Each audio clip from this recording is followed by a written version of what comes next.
چشم زدن میں بالکل چٹکیوں میں حل کرنے کا ہنر رکھتے ہیں۔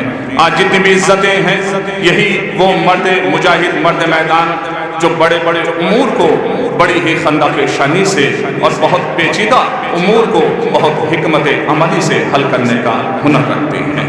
ہم کیا کہہ سکتے ہیں اور ہماری زبان ہی کیا ہے اور ہمارے الفاظ ہمارا ساتھ دے بھی کیسے سکتے ہیں؟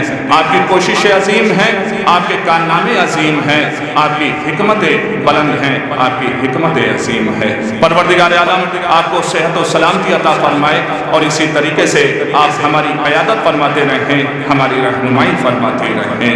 جوش مری آبادی کے مصروں سے تم سلامت رہو 1000 برس، ہر برس کے دن 50,000۔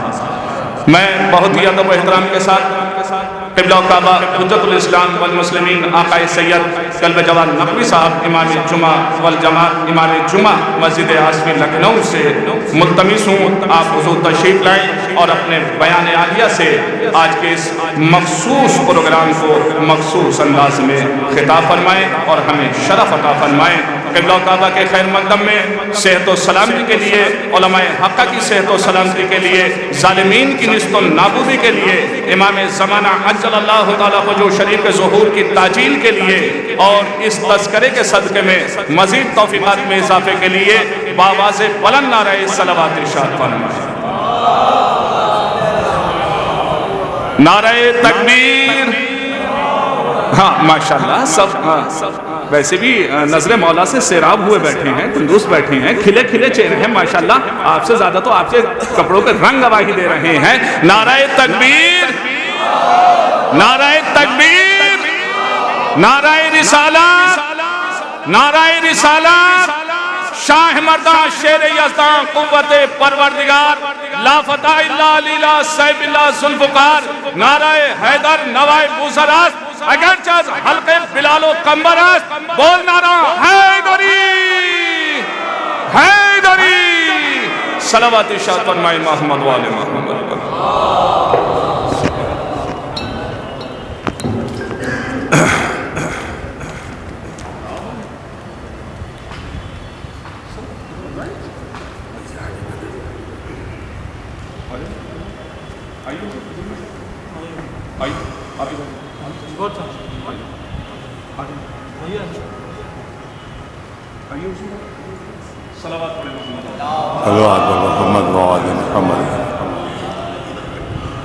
أعوذ بالله السميع العليم من الشيطان اللعين الرجيم بسم الله الرحمن الرحيم الحمد لله رب العالمين والصلاة والسلام على سيد الأنبياء والمرسلين سيدنا ونبينا وشفيع المذنبين أبي القاسم محمد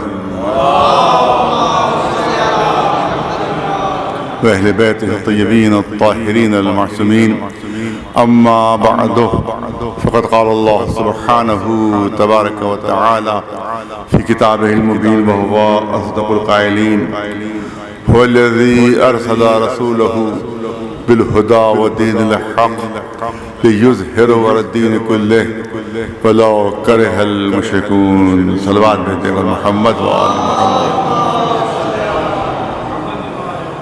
میں 2-2.5 مہینے کے بعد میں ممبر پر آیا ہوں۔ اس بیچ میں بڑی طبیعت میری خراب رہی، ابھی پوری طرح سے ٹھیک نہیں، لیکن بہرحال بحضر درسگاہ کا معاملہ اس کے لحاظ پہ حاضر ہوا۔ ابھی تک طبیعت میری پوری طرح سے بحال نہیں ہے، لیکن بہرحال تھوڑی دیر صرف ثواب کی خاطر میں حاضر ہوا ہوں۔ اور ظاہر ہے کہ یہ محفلیں وہ ہوتی ہیں کہ جو شعراء کی ہوتی ہیں اصل میں، اور جو تقریر ہوتی ہے وہ تو صرف مجمع جمع کرنے کے لیے ہوتی ہے، لہذا میں جو حاضر ہوا صرف مجمع جمع کرنے کے لیے چند منٹ کے لیے حاضر ہوا ہوں۔ اور حقیقت یہی ہے کہ دربار اہل بیت علیہ السلام میں نہ ذاکری تھی، نہ تقریریں تھیں، نہ نثر تھی، بلکہ شعراء کرام بھی ہوتے تھے کہ جو بارگاہ میں تذان عقیدت پیش کرتے تھے۔ اور یہاں تک کہ شعراء کی اہمیت اتنی تھی کہ اہل بیت علیہ السلام اپنے بعض چہیتے اصحاب پر ان کو ترجیح دیا کرتے تھے۔ یہ روایات ہیں، واقعات ہیں کہ ایک مرتبہ بہت چہیتے صحابی تھے، میں چھٹے امام جعفر صادق علیہ السلام کے، ابو بشیر کو خدمت میں آئے امام کی کہ میں بہت اس وقت تنگ دست ہو رہا ہوں، تنگ دست ہوں، میں چاہتا ہوں کہ آپ میری کچھ مدد فرما دیں۔ مولا نے اظہار معذرت کیا کہ اس وقت میرے پاس کچھ نہیں جو میں آپ کو دے سکوں۔ تھوڑی دیر بعد شاعر اہل بیت کمیت اسدی آ گئے اور انہوں نے اہل بیت کی شان میں ایک بہت ہی خوبصورت قصیدہ پیش کیا، اور اس کے بعد جب قصیدہ ختم ہو گیا تو امام نے اپنے غلام سے کہا کہ جاؤ اور جہاں پر میں نماز پڑھتا ہوں جو مصلی بچھا ہوا ہے، مصلی کے نیچے جو رکھا ہوا وہ لے کر آ جاؤ۔ وہ غلام جاتا ہے اور مصلی جیسے اس نے الٹا تو دیکھا کہ ایک تھیلی وہاں پر دیناروں کی رکھی ہوئی، وہ تھیلی لے کر وہ آیا غلام امام کو خدمت پیش، امام نے وہ تھیلی جیسی کمیت کو پیش کر دی۔ اب ظاہر ہے کہ نگاہ امامت نے دیکھا کہ ابو بصیر کے چہرے پر ایک ہلکا سا رنگ آیا اور چلا گیا، اور امام نے فرمایا میں دیکھ رہا ہوں کہ ابو بصیر کہ تمہارے چہرے پر ہلکا سا رنگ آیا اور چلا گیا، کیونکہ تم نے ابھی مجھ سے کہا تھا کہ مجھے ضرورت ہے، اور میں نے معذرت کر لی تھی اور میں نے یہ کمیت کو یہ تھیلی پیش کر دی۔ تو یہ ابو بصیر یاد رکھو، نہ مصلی کے نیچے پہلے کچھ تھا نہ اب کچھ ہے، بلکہ یہ اللہ کی طرف سے انعام ہے کہ جس کا وسیلہ میں بنا ہو اس کو میں نے دے دیا۔ صلوات بھیجے پر محمد تو یہ شعراء کی اتنی عظمت، اتنا شرف، اتنا مرتبہ، لیکن بس شرط یہ ہے کہ وہ شعراء خلوص سے، نیت سے اور خلوص دل سے اشعار اہل بیت کی شان میں نظم کرے۔ اگر دنیا داری آ گئی تو ظاہر ہے کہ سارا ثواب ختم ہو جاتا ہے، اور اگر یہ دیکھے بغیر کوئی شاعر شاعری کرنے لگے کہ جس میزبان کیا ہو گیا ہے وہ میزبان صحیح ہے کہ نہیں ہے، اس کی آمدنی صحیح ہے یا نہیں ہے، اس کا ذریعہ معاش صحیح ہے نہیں ہے، یہ اگر نہ دیکھیے کہ جائز ہے کہ ناجائز ہے اور وہاں پہنچ جائے وہ، کیونکہ رقم موٹی ملنے والی ہے، لفافہ زیادہ ملنے والا ہے، تو ایسے شاعری کا کوئی ثواب نہیں ہوگا۔ اس کو دیکھنا ہوگا کہ جہاں وہ جا رہا ہے وہ حرام رقم اس کے پاس ہے یا حلال رقم ہے، یہ دیکھنا چاہیے اس کو۔ لیکن ہمارے بعض شعراء ایسے ہیں جو یہ نہیں دیکھتے بلکہ یہ دیکھتے ہیں کہ موٹا لفافہ ہے یا نہیں، یہ نہیں دیکھتے کہ رقم کا جو وسیلہ ہے وہ صحیح ہے یا غلط ہے، حرام ہے یا حلال ہے، بلکہ بعض جگہ تو ایسا ہے کہ معلوم ہوتا ہے کہ ان کا جو وسیلہ رزق ہے وہ حرام ہے، اس کے بعد بھی شاعر دعا مانگتے ہیں کہ اللہ ان کے رزق میں ترقی فرمائے، ان کے رزق میں ترقی فرمائے۔ تو عام طور سے جو پرخلوص شعراء ہوتے ہیں ان میں اور ان میں بہت فرق ہوتا ہے۔ اور میں ایک فرق اور میں آپ کو بتا دوں، فرق یہ ہے کہ آپ نے دیکھا ہوگا کہ شعراء ہوتے ہیں تو شہر کی طرف منسوب ہوتے ہیں، مثلا آتش لکھنوی، غالب دہلوی اور فلاں داغ جو ہے دہلوی ہیں، اور فلاں جو ہے وہ مراد آبادی، جگر مراد آبادی ہیں، فلاں لکھنوی ہیں، تو شہروں کی طرف منسوب ہوتے ہیں یا اپنے قبیلوں کی طرف منسوب ہوتے ہیں، جیسے کمیت اسدی قبیلے کی طرف منسوب تھے، تو یہ کچھ ہوتے ہیں، اور کچھ شاعر ہوتے ہیں آفاقی ہوا کرتے ہیں۔ تو ہمارا پرہیز انہی شاعروں سے جو آفاقی شاعر ہیں، جو اور شاعر ایسے حضرات ہیں ان کی تو قدموں کی خاک ہمارے سر کے اوپر، لیکن اگر کوئی آفاقی شاعر ہے تو ہم اس کو پسند نہیں کرتے۔ ایک صلوات بھیجے پر محمد و آل، ایک صلوات بھیجے پر محمد و آل۔ بہرحال تھوڑی دیر رحمت دینا ہے آپ حضرات، مشہور و معروف ہے کریمہ طلاب کرام مسلسل مجلسیں پڑھتے بھی رہتے ہیں، سنتے بھی رہتے ہیں، لہٰذا ان کے لیے تو کوئی چیز نہیں ہو سکتی، لیکن میں کرنا چاہتا ہوں کہ آئے کریمہ اعلان کر رہی ہے اور ایک پیشین گوئی ہے تو قرآن مجید کر رہا ہے کہ وہ اللہ ہے جس نے رسول کو بھیجا دین حق کے ساتھ، اور اس کے بعد قدرت اعلان فرماتی ہے کہ دین حق وہ ہے کہ جو ہر دین پر غالب آ جائے، چاہے یہ بات مشرکوں کی کتنی ہی گراں کیوں نہ گزرے، لیکن اسلام کو غالب آنا ہے، دین حق کو غالب آنا ہے، اور جو روایات ہیں اس کے مطابق ایک زمانہ ایسے آنے والا ہے کہ پورے روئے زمین پر صرف اور صرف اسلامی حکومت ہوگی۔ مسلمان جو ہے وہ اسلام کو غالب آ جائے گا اور ہر دن مغلوب ہو کر فنا ہو جائے گا اور ختم ہو جائے گا، اور وہ حکومت اس وقت آئے گی تو ہمارا امام زمانہ ظہور فرمائیں گے، اور اس وقت دنیا میں عدل و انصاف کا پرچم بلند ہوگا، اور دنیا میں صرف عدل و حق ہوگا اور صرف انصاف ہوگا، ظلم ختم ہو چکا ہوگا۔ دیکھیے یہ ہے قرآن مجید کی پیشین گوئی۔ آپ یقین رکھیں کہ قرآن مجید کی کوئی پیشین گوئی ایسی نہیں ہے کہ جو پوری نہ ہو، اور پیشین گوئی اس چیز کو نہیں کہتے ہیں کہ جو ہم تصور کر لیں گے کل ہو جائے گی، پرسوں ہو جائے گی، بلکہ پیشین گوئی اس کو کہتے ہیں کہ جس کے سلسلے میں ذہن سوچ بھی نہ سکتا ہو کہ کبھی پوری ہوگی، تصور بھی نہ کر سکتا ہو کہ بات پوری ہو سکتی ہے۔ اور یہی قرآن مجید کی خصوصیت ہے کہ ایسے حالات میں قرآن مجید نے پیشین گوئیاں کی ہیں، پروفیسیز کی ہیں، کہ جس وقت قرآن پیشین گوئی کر رہا تھا اس وقت سننے والے کے ذہن میں تصور بھی نہیں آ سکتا تھا کہ قرآن کی یہ بات جو ہے وہ کبھی پوری ہو سکتی ہے۔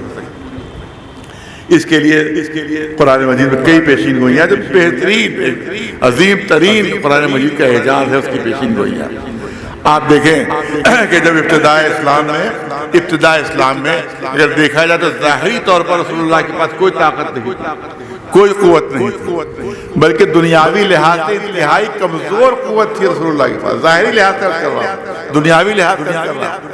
ایک سر تھے جناب ابو طالب، جن کے اصل 70 برس کا اس وقت تھا، تو ظاہر کے بوڑھے تھے تو بڑھاپا بھی کمزوری کی علامت ہوتا ہے۔ ایک جناب خدیجہ تھی ام المومنین، اور ظاہر کہ خاتون تھی، عورت ہونا بھی کمزوری کی علامت ہے۔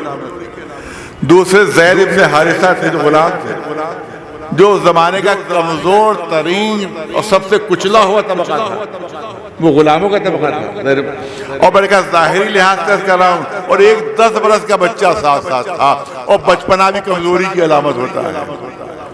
تو اس کا مطلب دیکھا جائے کہ اگر ظاہری لحاظ سے اگر ہم دیکھیں تو سوائے کمزوری اور کمزوری کے کچھ تھا ہی نہیں، اور مقابلے میں لاکھوں تھے کہ جن کے پاس ہر طرح کی طاقت تھی، افرادی قوت بھی تھی، حکومتیں بھی تھی، اقتدار بھی تھا، اسلحے بھی تھے، دولتیں بھی تھیں، تعداد بھی بہت زیادہ تھی۔ اس وقت ذہن انسان کی تصور کرتا ہوگا کہ ابھی یہ لاکھوں اٹھیں گے اور اس مختصر سی جماعت کو کچل کر رکھ دیں گے، پیس کر کے رکھ دیں گے، ختم کر کے رکھ دیں گے۔ اس وقت ذہن انسانی تصور کر چکا ہوگا۔ اس وقت قرآن مجید نے اعلان کیا، اس وقت قرآن کا اعلان ہوا، اے رسول گھبرائیے نہیں، اے رسول پریشان نہ ہوئیے، سَيُحْزَمُ الْجَمْعُ وَيُوَلُّونَ الدُّبُرَ۔ یہ جتنا بھی مجمع لاکھوں کا آپ کے سامنے ہے، یہ سب کے سب بھاگیں گے، ان کو شکست ہوگی اور یہ سب کے سب فرار کریں گے، اور ہم نے باطل کے مقدر میں شکست لکھ دی ہے۔ ایک سلوات بھیجے محمد والے، اس وقت ذہن انسانی سوچ بھی نہیں سکتا ہوگا کہ کبھی یہ پیشین گوئی پوری ہو سکتی ہے۔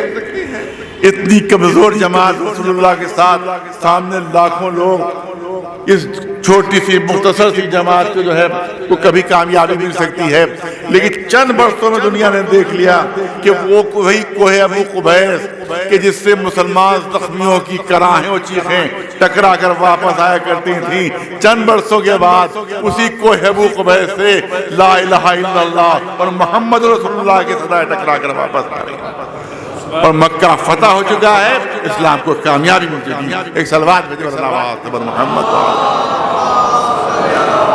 اس طرح سے ناممکن حالات میں پیشین گوئی پوری ہوئی۔ دوسری پیشین گوئی بھی عرض کر دوں، زیادہ کسی بیان نہیں ہے۔ جس زمانے میں رسول اللہ کو تانا دیا جا رہا ہے، کیا تانا؟ ابتر کا تانا، ان کی نسل ختم ہو چکی، یہ مختون نسل ہے۔ جب یہ بازار میں رسول گزرتے تھے، دیکھنے والے ہنستے تھے، دیکھو وہ ابتر جا رہا ہے، وہ دیکھو وہ ابتر جا رہا ہے، جس کی نسل ختم ہو چکی ہے، جس کا خاندان بٹ چکا ہے، وہ جا رہا ہے۔ رسول اللہ کو بڑی اذیت ہوتی تھی، بڑی تکلیف ہوتی تھی۔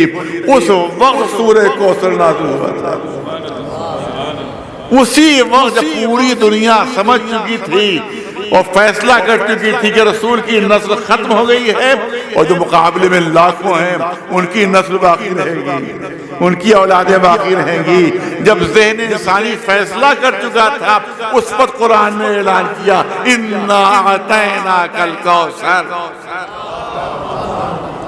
اِنَّا أَعْطَيْنَاكَ الْكَوْثَرَ۔ صاحبان ذوق تشریف فرما ہے، مستقبل کا صیغہ استعمال نہیں کیا جا رہا ہے، فیوچر ٹینس نہیں ہے کہ ہم آپ کو کثرت نسل عطا کریں گے مستقبل میں، یہ نہیں کہا گیا کہ مستقبل میں فیوچر ٹینس، مستقبل میں آپ کو کثرت نسل عطا کریں گے، بلکہ اپنی پوری قدرت نمائی کا اعلان کرتے ہوئے اعلان ہو رہا ہے کہ ہم نے کثرت نسل عطا کر دی، جس پر پوری دنیا ابتر کہہ رہی ہے اس پر قرآن کہہ رہا ہے اے رسول ہم نے آپ کو کثرت نسل عطا کر دی اور آپ کے دشمن کو ابتر کر دیا۔ ایک صلوات بھیجے مولانا آواز محمد اور صاحبان ذوق بات انشاءاللہ ضائع نہیں ہوگی۔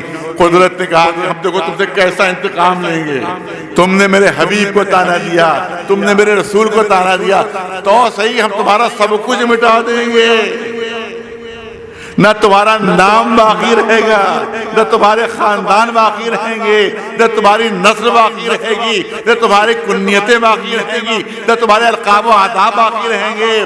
اس وقت ان کے نام پر نام، بہت توجہ چاہتا ہوں، بہت توجہ، ان کے نام پر نام رکھنے والے لاکھوں تھے، محمد نام کا ایک تھا، علی نام کا ایک تھا، حسن نام کا ایک تھا، حسین نام کا ایک تھا، کوئی نام پر نام رکھنے والا نہ تھا، لیکن جو مقابل میں تھے ان کے نام پر نام رکھنے والے لاکھوں میں تھے، لیکن قدرت نے اس طرح سے انتقام لیا کہ خاندان بھی مٹ گیا، نسل بھی مٹ گئی، نام بھی مٹ گئے، القاب و آداب و کنیتیں بھی فنا ہو گئی۔ ایک صلوات بھیجو محمد و آل محمد،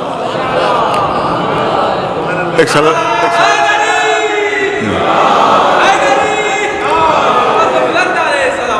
اللہم صلی علیہ۔ اور آج محمد نام کے لاکھوں مل جاتے ہیں، علی نام کے لاکھوں مل جاتے ہیں، حسن نام کے لاکھوں ہیں، حسین نام کے لاکھوں مل رہے ہیں۔ صلوات آواز محمد و آل محمد۔ میں نے کسی مجلس میں عرض کیا تھا، یہاں بھی پیش کر دوں کہ ایران میں کتاب 22-24 سال ہو گئے جب چھپی ہے، کہ جس میں انہوں نے بڑی محنت کر کے جو دنیا میں سادات ہیں ان کی مردم شماری کی ہے، انہوں نے گاؤں دیہات شہر جا کر بڑی محنت کر کے اس کے بعد کتاب انہوں نے لکھی، جو میرے پاس موجود ہے۔ کتاب میں آج سے 22-24 سال پہلے کی کتاب ہے، اس میں انہوں نے کہا کہ ہماری تحقیق کے مطابق کہ سادات کی تعداد، اولاد رسول کی تعداد پوری دنیا میں 3 کروڑ ہے۔ ارے توجہ چاہوں گا، 3 کروڑ ہے تعداد، 3 کروڑ ہے۔ یہ 22-24 سال پہلے کی اعداد شمار ہیں۔ اب یہ ہے اعجاز، یہ قدرت کی پیشین گوئی، یہ قدرت کی پیشین گوئی کا زور کہ جن کے لاکھوں تھے ان کا آج ایک موجود نہیں ہے، اور جو صرف ایک تھا اس کے کروڑوں اولادیں موجود ہیں۔ ایک صلوات بھی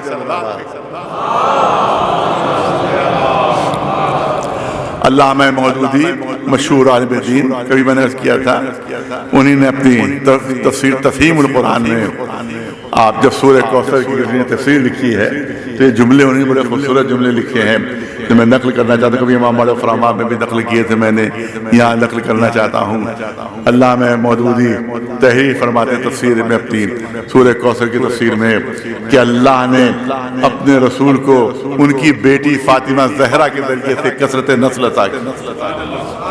علامہ مودودی لکھ رہے ہیں کہ بیٹی فاطمہ زہرا کے ذریعے کثرت نسل عطا کی، اور لکھتے ہیں کہ آج زمین کا کوئی گوشہ ایسا نہیں، بہت توجہ کا طالب ہوں، آج زمین کا کوئی گوشہ، علامہ مودودی لکھ رہے ہیں کہ آج زمین کا کوئی گوشہ ایسا نہیں ہے کہ جہاں نسل رسول سے کوئی نہ کوئی موجود نہ ہو۔ زمین کا کوئی کونا ایسا نہیں، کوئی خطہ ایسا نہیں کہ جہاں نسل رسول سے کوئی نہ کوئی موجود نہ ہو، لیکن جو رسول کو تانا دیتے تھے ابتر کا، وہ جو بڑے بڑے سرداروں کے نام لیتے ہیں، ابو لہب، ابو جہل، عاص بن وائل، کہ جو رسول اللہ کو افطر کا طعنہ دیتے تھے، آج ان کی اولاد میں کوئی موجود نہیں، آج ان کی نسل میں کوئی موجود نہیں۔ اس کے بڑے خوبصورت جملے لکھتے ہیں کہ اگر ان کی اولاد میں کوئی موجود بھی ہے تو اسے خبر ہی نہیں کہ ہم ان کی اولاد میں سے ہیں، ان کو معلوم ہی نہیں کہ ہم ان کی اولاد میں سے ہیں۔ اس کے بعد جملے سنیے، لکھتے ہیں کہ اگر اسے معلوم بھی ہے تو اس کو گوارا نہیں ہے کہ اپنے کو ان کی طرف منسوب کر دے۔ اگر کسی کو معلوم ہوگا کہ اس کے پردادا ابو لہب تھے تو کبھی بیان نہیں کرے گا، اگر اس کو علم بھی ہوگا تو ابو جہل کی نسل سے ہے تو کبھی اقرار نہیں کرے گا۔ تو وہاں پر معاملہ دیکھیے کہ جو نسل سے ہے وہ اپنے کو بیان نہیں کر رہا کہ ہم ان کی نسل سے ہیں، اور یہ آل رسول کا معاملہ ہے کہ جو نسل میں نہیں ہوتے ہیں وہ بھی اپنے کو شامل کرنے لگتے ہیں۔ ایک صلوات بھیجیں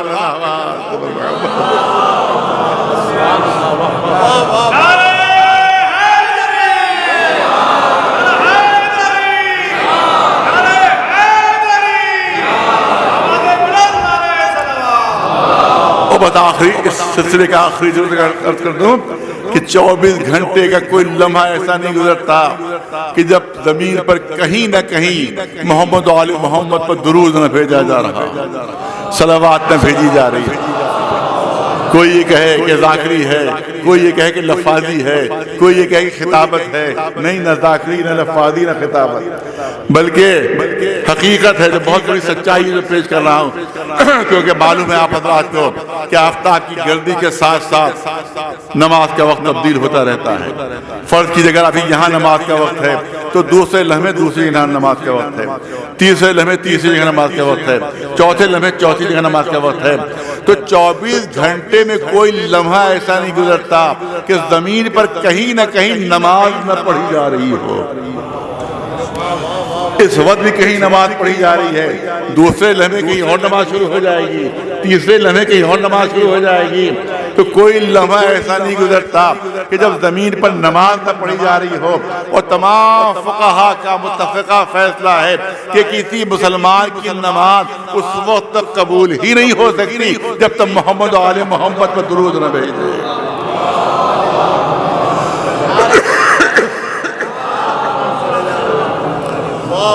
اور ظاہر ہے کہ آپ کو معلوم ہے کہ اپنے عقائد میں سب سے سخت جو ہیں وہ سعودی کے علماء ہیں، وہاں کے سب سے زیادہ سخت اپنے عقائد میں وہ ہیں، لیکن میرے پاس کتابیں ثبوت کے طور پر کتابیں موجود ہیں، کیونکہ جب بھی کوئی حاجی واپس آتا ہے تو جب بھی چاہے وہ بائی ایئر آ رہا ہو، چاہے وہ سمندری راستے سے آ رہا ہو، چاہے زمینی راستے سے، تو اس کو وہاں حکومت کی طرف سے کتابیں دی جاتی ہیں۔ 5 سال میں نے حج کیا، حج سے مشرف ہوا، میرے پاس ساری کتابیں محفوظ ہیں کہ جس میں وہ بتاتے ہیں عقائد صحیح کیا ہیں، کیسے روزہ ہو، کیسے نماز ہو، کیسے حج ہو، تمام چیز اس میں لکھی ہوتی ہیں۔ میرے پاس موجود ہے کتابیں، کوئی بھی دیکھ سکتا ہے۔ اس میں نماز کا طریقہ لکھتے لکھتے سعودی عالم لکھ رہے ہیں کہ نماز میں اس کو التحیات عام مسلمانوں میں کہا جاتا ہے، ہمارے یہاں تشہد کہا جاتا ہے، کہ تشہد میں محمد و آل محمد پر درود بھیجنا واجب ہے۔ یہ سعودی عرب کے علماء سے لکھی ہوئی کتاب، اس کا حوالہ دے رہا ہوں کہ وہ لکھ رہے ہیں کہ تشہد میں واجب ہے محمد آل محمد پر درود بھیجنا، اور اس کا طریقہ بھی لکھ دیا کہ صحیح بخاری شریف میں اس طرح سے درود لکھا ہوا ہے جس میں سوائے محمد و آل محمد کے کسی کا ذکر نہیں۔ میں پورے آپ کے ساتھ پورے یقین کے ساتھ اس بات کو پیش کر رہا ہوں کہ صحیح بخاری میں جو درود کا طریقہ لکھا گیا ہے اس میں سوائے محمد و آل محمد کسی کا نام نہیں، اور جو نام بڑھایا جاتا ہے یہ بدعت ہے۔ ایک صلوات پہ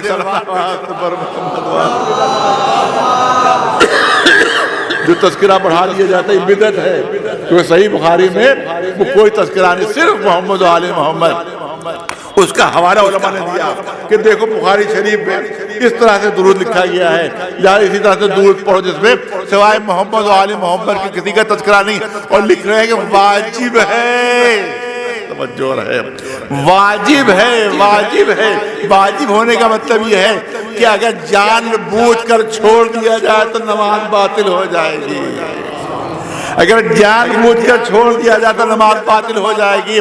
اب جہاں جہاں آواز جا رہی ٹی وی کے ذریعے سے، انٹرنیٹ کے ذریعے سے، میں اپنے جملے پیش کرنا چاہتا ہوں کہ دیکھیے بہت سے لوگ نے اسلام کی خدمت کی ہے، کوئی شک نہیں، بہت لوگ نے اسلام کی خدمت کی ہے، بڑے بڑے ان کے مرتبے ہیں. کسی بھی فرقے کے بڑے سے بڑے عالم کے پاس جائیں اور کسی بھی اسلامی شخصیت کا نام لیں کہ ان کے بارے میں آپ کا کیا خیال ہے، تو ہو سکتا ہے وہ تعظیماً کھڑا ہو جائے. ارے کیا کہنا ان کا تو بڑا مرتبہ ہے، ان کا تو بڑا شرف ہے، ارے بڑی منزلت ہے ان کی، بڑی فضیلت ہے ان کی. جب سارا شرف وہ بیان کر چکے، ساری فضیلتیں بیان کر چکے ہیں، تو آخر میں یہ پوچھئے کہ جب اتنا مرتبہ، اتنی فضیلتیں ہیں، تو کیا ہم نماز میں ان کا تذکرہ کر سکتے ہیں؟ جب اتنی منزلتیں ان کی ہیں اور اتنا شرف ہے، تو کیا ہم نماز میں ان کا ذکر کر سکتے ہیں؟ تو کسی بھی فرقے کا عالم ہو گھبرا کر کہے گا کہ شرف اپنی جگہ پر، منزلتیں اپنی جگہ پر، فضائل اپنی جگہ پر، مگر کبھی بھولے سے بھی ان کا ذکر نماز میں نہ کر دینا، ورنہ تمہاری نماز باطل ہو جائے گی، تمہاری نماز باطل ہو جائے. بس یہی فرق ہے اہل بیت میں اور اسلام کی دوسری شخصیتوں میں. یہی فرق ہے اہل بیت اسلام کی دوسری شخصیتوں میں کہ اگر ان کا نام لے لو تو نماز باطل ہو جائے گی، اور اگر ان کا ذکر نہ کرو تو نماز باطل ہو جائے گی. ایک صلوات محمد. تو دو پیشین گوئیاں میں نے آپ کے سامنے پیش کی.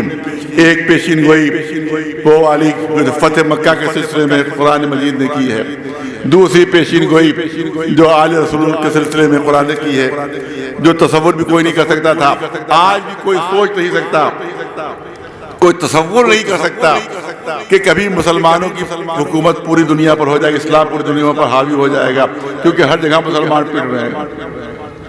کوئی جگہ ایسی نہیں جہاں مسلمان مار نہ کھا رہے ہوں، کوئی جگہ ایسی نہیں، یا تو آپس میں ایک دوسرے کو مار رہے ہیں یا دوسرے ان کو مار رہے ہیں. لہذا یہ مسلمان کبھی اتنے طاقتور بھی ہو سکتے ہیں کہ پوری دنیا پر غالب آ جائیں گے، یہ اسلام پوری دنیا پر غالب آ جائے گا. مگر میں کہوں گا جس طرح سے اس پیشین گوئی پر کوئی یقین نہیں کر رہا تھا اور پوری ہوئی، ان پیشین گوئیوں پہ کوئی یقین نہیں کر رہا تھا مگر پوری ہوئی، اسی طرح سے اس وقت اس زمانے میں کوئی اس پیشین گوئی پر یقین نہیں کر رہا ہے، لیکن پرانی پیشین گوئیاں خود دلیل بن رہی ہیں کہ جس طرح سے وہ پوری ہوئی اسی طرح سے یہ پیشین گوئی بھی پوری ہو کر رہے گی. ایک صلوات محمد. اور دنیا پر پوری اسلامی حکومت ہوگی. وہ زمانہ ہوگا جب ہمارا امام تشریف لائے گا، جب پوری دنیا پر اس کا پرچم لہرائے گا، جس کے لیے حدیثوں میں پیشین گوئیاں ہیں. میں دو تین پیشین گوئیاں کرنا چاہتا ہوں آپ کے سامنے، اور کچھ تو حتمی کہلاتی ہیں، تو اللہ کا مزمع ہے، کچھ تو حتمی کہلاتی ہیں، اور کچھ ایسی ہیں کہ جن کے بارے میں ہے کہ ہو بھی سکتی ہیں اور نہیں بھی ہو سکتی ہیں. اس کے سلسلے میں عجیب و غریب آج سے 1400 سال پہلے کی پیشین گوئیاں ہیں کہ آخر زمانے میں کیا حالات ہوں گے. مجھے یقین ہے کہ اس زمانے میں لوگ جب پڑھتے ہوں گے تو حیرت کرتے ہوں گے کہ یہ کیسے ہو سکتا ہے. ایک پیشین گوئی بہت مشہور ہے، بہت مشہور ہے کہ اس زمانے کو تصور بھی نہیں کر سکتا تھا کہ ممبر پر خواتین آئیں گی. اس زمانے میں کچھ سمجھ بھی نہیں سکتا تھا ممبر پر خواتین آ کے تقریریں کریں، لیکن پیشین گوئی پوری ہو رہی ہے، پیشین گوئی پوری ہو رہی. اور معذرت کے ساتھ کرنا چاہ رہا ہوں، پیشین گوئی بھی یہ بھی ہے کہ شعراء کی تعداد بہت بڑھ جائے گی. ایک میں کئی برس پہلے کی بات میں ایک گاؤں گیا، چھوٹا سا گاؤں تھا، گاؤں گیا مجلس پڑھنے کے لیے. تو اب میں وہاں جا کے بیٹھ گیا کہ آئیے مجلس شروع ہو. اب جو ایک شاعر پڑھ کے اترا، پھر دوسرا، پھر دوسرا، پھر تیسرا، کہ سلسلہ ختم نہیں ہو رہا تھا. ارے 20-25 شاعر پڑھ گئے. ہم نے کہا صاحب آپ دور دور سے بلا لیے. کہا نہیں اسی گاؤں کے سب. ارے بھیا میں نے کہا آدھے گھنٹے پون گھنٹے میں بیٹھا ہوا ہوں کہ جس کو نہ پڑھوائیے وہ بگڑ جائے گا، سال بھر تک بات نہیں کرے گا، کیونکہ گاؤں کے لوگ ہیں. کہا ہمیں پڑھوانا پڑ رہا ہے. تب مجھے پیشین گوئی یاد آئی کہ پیشین گوئی امام کی شعراء کی تعداد بہت بڑھ جائے گی. کسی نے بہت اچھا جملہ کہا, پتہ نہیں کس کا جملہ ہے, یہاں لکھنؤ کے لیے, کہ نخاس میں اگر آپ ڈھیلا پھینکیے تو یا تو کسی مولوی کے سر پر پڑے گا یا کسی شاعر کے سر پر پڑے گا. ایک سلوات بالکل. تو معلوم یہ سب کہ خواتین کپڑے پہنے ہوں گی مگر برہنہ نظر آئے. یہ پیشین گوئی. پہلے والے حیرت کرتے ہوئے یہ کیسے ممکن ہے کپڑے بھی پہنے ہو برہنہ بھی نظر آئے. اس زمانے میں سوچ بھی سکتا ہو کوئی, لیکن آج یہ پیشین گوئی کس طرح سے پوری ہو رہی ہے. لوگ ماں باپ کے کہنے پر نہیں چلیں گے بلکہ بیوی کے کہنے پر چلیں گے. یہ قیامت کی پیشین گوئی ہے. اب جو شادی شدہ حضرات ہیں وہ سب سوچ رہے ہیں کہ بھئی قیامت کی پیشین گوئیوں میں پیشین گوئی ہے کہ لوگ بیوی کی بات زیادہ مانیں گے, ماں باپ کی بات نہیں مانیں گے. اب پتہ نہیں آپ لوگ اس پیشین گوئی کا کون یہاں کے پر مستحق نہیں جانتا. ایک سلوات میرے آپ ان کی تو اشارہ کر رہے ہیں.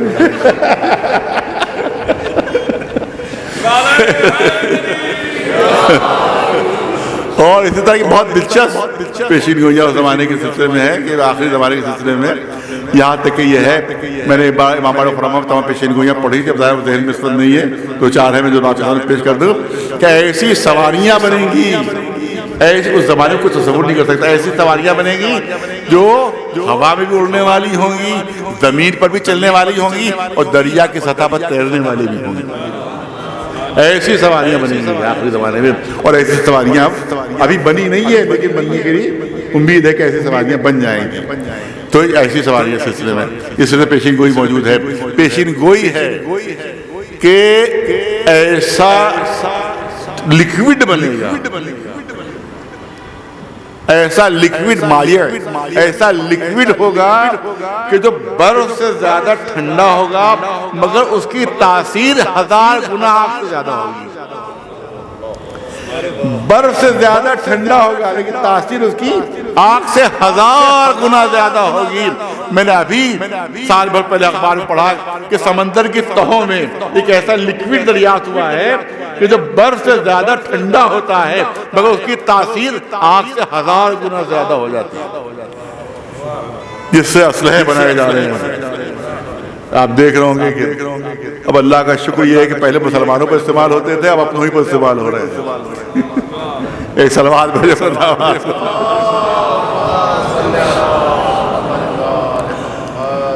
پیشین گوئیاں پہ 2-3 پیشین گوئیاں یاد کروں گا بس. اسے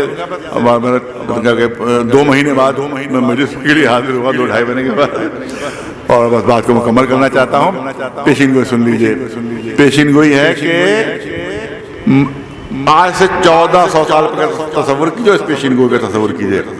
پیشین گوئی ہے کہ مغرب میں بیٹھا ہوا مومن مشرق میں بیٹھے ہوئے مومن سے بات بھی کرے گا اور اس کو دیکھے گا بھی.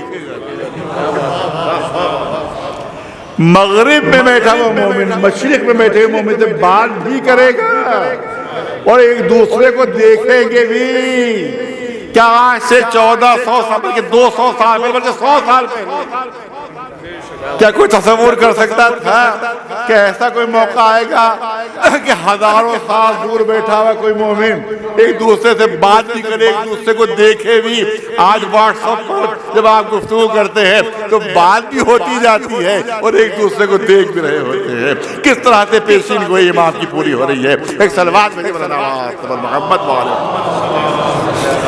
لیکن اس میں اور پہلو بھی ہے, بڑا خوبصورت پہلو یہ ہے کہ مغرب میں اس کا پہلو یہ ہے کہ مغرب میں بھی مومن ہوں گے اور مشرق میں بھی مومن ہوں گے. اس کا مطلب پوری دنیا میں مومنین ہی مومن ہوں گے, اس کے علاوہ کوئی نہیں ہوگا. ایک صلوات محمد والے. ایک صلوات بلند آواز محمد والے محمد. اسی طرح کی اور بہت سی پیشین گوئیاں ہیں, ظاہر ان کا موقع نہیں ہے. بس ایک پیشین گوئی بس سن لیں آخر کلام میں کہ مولا کائنات علی ابن ابی طالب علیہ السلام, آپ نے یہودی زمانے میں دربدر تھے.